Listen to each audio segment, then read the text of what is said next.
Okay, so I'm going to show you now maybe ways of kind of putting these together. These are great little sort of tests that are separate, but how do we sew paper together?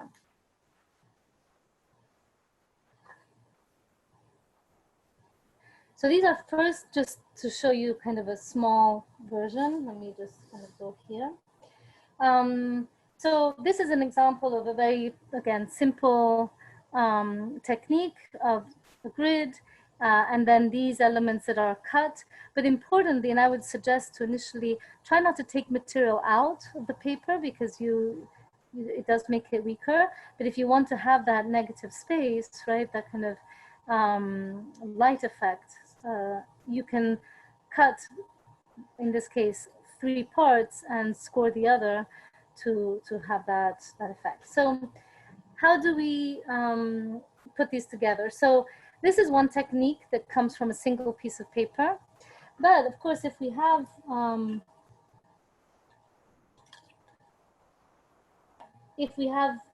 smaller pieces, or however pieces that we want to bring together, right, we'll need to explore ways for this to kind of come together. There are multiple ways, but quite immediate one I would say is just by using thread, right? So any color thread. No, of course, if you use a color, it's going to become part of the design, right? So as soon as the color is dark, the stitches become sort of part of the design, which is not a bad thing. I actually quite like that when it becomes expressive. If you don't want that, you could use something like this, which is, you probably can't see, it's a nylon thread, right? And it works very much like thread. So, so basically, the way that this is sewn is, one trick that you should always keep in mind is to pre-drill the holes. Basically, we want to make sure that we're not making holes with the needle, right? So you want to use a push pin, right, to make the holes initially, right? So for instance, here I would, drill 2 holes here, 1,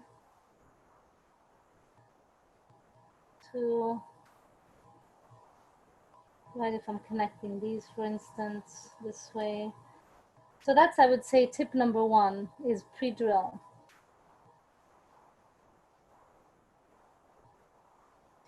Yeah. So I'm running out of time a little bit, so I'm not going to actually show the sewing, but it's basically, you can see, like, what I would do here is what I did here earlier, which is, you take the thread, you put the thread through the needle, right? And then in this case, also very important, is to make a little knot at the back before you pull, right? Otherwise it'll come off. And be careful, because sometimes, if the hole is bigger, the knot will just go through. But basically in this case, it's just, the thread kind of going one side. And then, because I know that this is going to be the back side, and I don't really care that it doesn't look so good, I just make sure that this part looks good, right? And you put on one side and then on the other.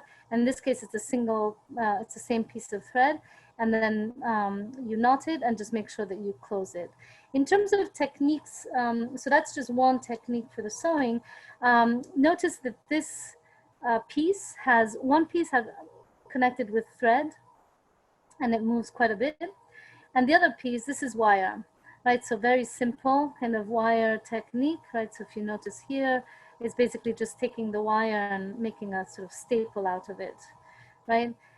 So the wire also works really well. Again, pre-drill, very important, but it's sturdier, much, much sturdier, right? It doesn't allow for as much movement. So it depends on what you need, right? This is another way of thinking about it too, which is using it as almost like scales where they overlap, right? So one overlaps the other, and that actually gives a little bit more rigidity as well. So this is wire, right? Again, so very simple kind of wire connection. I know you'll probably have some linear materials workshop where they'll show kind of wire techniques. Very simple and pretty sturdy, right? So techniques like this have been used, for example, I'm going to show you one of the pieces that I actually showed you in the images. right? So here, this student, if you can see this, was using wire, right? And the way that the paper, she's folding the paper back, connecting it with wire to create this relatively sturdy, but also kind of movable element, right? So this was her handpiece, which looks very delicate, but it's actually really, really strong. And you'll notice, of course, you know, the kind of everything is drawn out, right? So you can see the construction lines, right? And and using kind of wire to create these little finger moments. But this is a combination of this technique of overlap as well as a technique of just folding. So this is actually just folded. And in this case, she took those material out to be able to create this kind of effect, right? So this is relatively movable. I'll show you another example of using just thread. So this is another piece.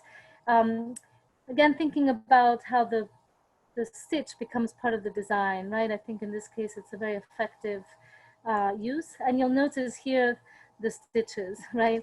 So it's very time consuming, of course, but if you try to, you know, do more than one piece at the time, it'll go a little bit faster. So if you notice the student, I mean, there's a few pieces, but she actually connected quite a few of them together, right?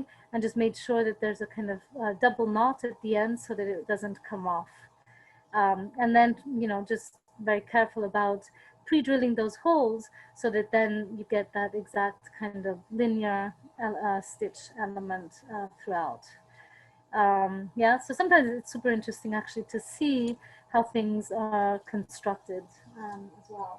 Another piece, which is actually all sewn as well. In this case, the student is using white thread because she didn't want it to become too obvious, right? So again, you can see the stitch work, and it's fairly, I don't know if you can see it because white on white is tricky, fairly simple. Again, the key is pre-drilling those holes, knowing if you're going to overlap or not overlap, right? That does different things. And then knotting at the bottom, at the back part.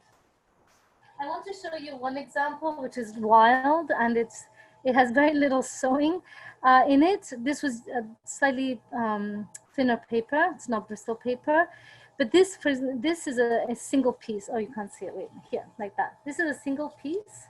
It's kind of hard to see, but it's all this folded paper, right? And these are all folded pieces, right? So you'll notice here, this is all folded. Right, so you could also have pieces that are folded that are then sewn together. Right, so this was a pretty incredible piece.